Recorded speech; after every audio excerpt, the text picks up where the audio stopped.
முதல் வாசகம். திருத்தூதர் பணிகள் நூலிலிருந்து வாசகம். அதிகாரம் 2, இறைவசனங்கள் 14 மற்றும் 36 41 முடிய. அப்பொழுது பேதுரு 12 சேர்ந்து எழுந்து நின்று உரத்த குரலில் அவர்களிடம் பின்வருமாறு கூறினார்: யூத மக்களே, எருசலேம் வாழ் அனைத்து மானிடரே, இதை தெரிந்து கொள்ளுங்கள். என் சொற்களை கவனித்து கேளுங்கள்.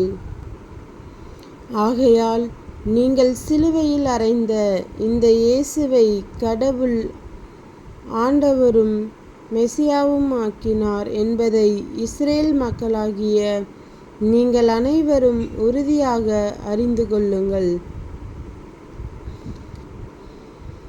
அவர்கள் இதை கேட்டு உள்ளம் குத்தப்பட்டவர்களாய் பேதுருவையும் மற்ற திருத்தூதர்களையும் பார்த்து, சகோதரரே, நாங்கள் என்ன செய்ய வேண்டும் என்று கேட்டார்கள்.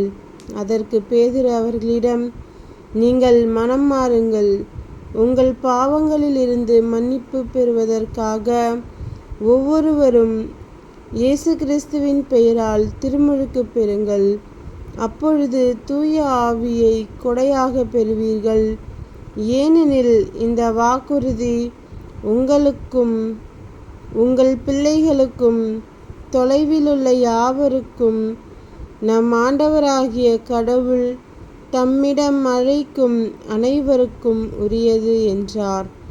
மேலும் அவர் வேறு பல சான்றுகளை எடுத்து கூறி, நெறிகெட்ட இந்த தலைமுறையிலிருந்து உங்களை காப்பாற்றிக் கொள்ளுங்கள் என்று அறிவுறுத்தினார். அவருடைய வார்த்தைகளை ஏற்றுக்கொண்டவர்கள் திருமுழுக்கு பெற்றார்கள். இவ்வாறு அன்று ஏறத்தாழ 3000 பேர் அவர்களோடு சேர்ந்து கொள்ளப்பட்டனர். ஆண்டவரின் அருள்வாக்கு. இறைவா, உமக்கு நன்றி. இரண்டாம் வாசகம். புனித பேதுரு எழுதிய முதல் திருமுகத்திலிருந்து வாசகம். அதிகாரம் 2, இறைவசனங்கள் 20 25 முடிய. குற்றம் செய்ததற்காக நீங்கள் அடிக்கப்படும் போது பொறுமையோடு இருப்பதில் என்ன சிறப்பு?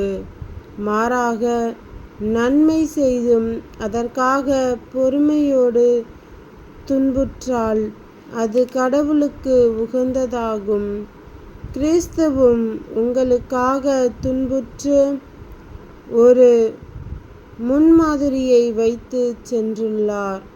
எனவே நீங்கள் அவருடைய அடிச்சுவடுகளை பின்பற்றுங்கள். இதற்காகவே அழைக்கப்பட்டுள்ளீர்கள். வன்செயல் எதுவும் அவர் செய்ததில்லை.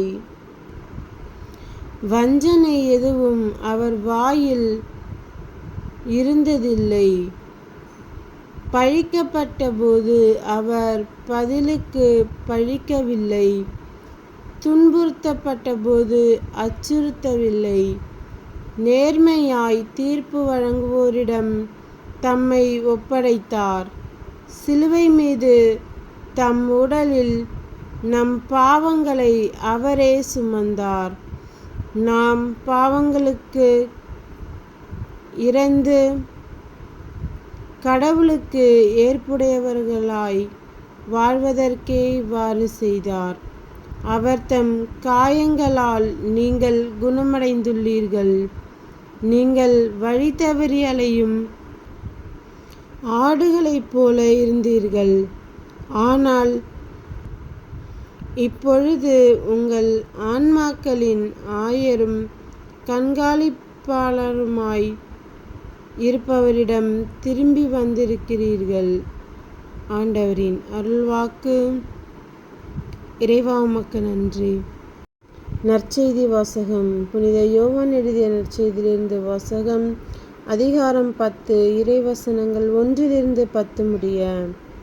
நான் உறுதியாக உங்களுக்கு சொல்கிறேன், ஆட்டுக்கொட்டிலுக்குள் வாயில் வழியாக நுழையாமல் வேறு வழியாக ஏறி குதிப்போர் திருடர் அல்லது கொள்ளையராயிருப்பர். வாயில் வழியாக நுழைபவர் ஆடுகளின் ஆயர். அவருக்கே காவலர் வாயிலை திறந்து விடுவார். ஆடுகளும் அவரது குரலுக்கே செவிசாய்க்கும். அவர் தம்முடைய சொந்த ஆடுகளை பெயர் சொல்லி கூப்பிட்டு வெளியே கூட்டிச் செல்வார்.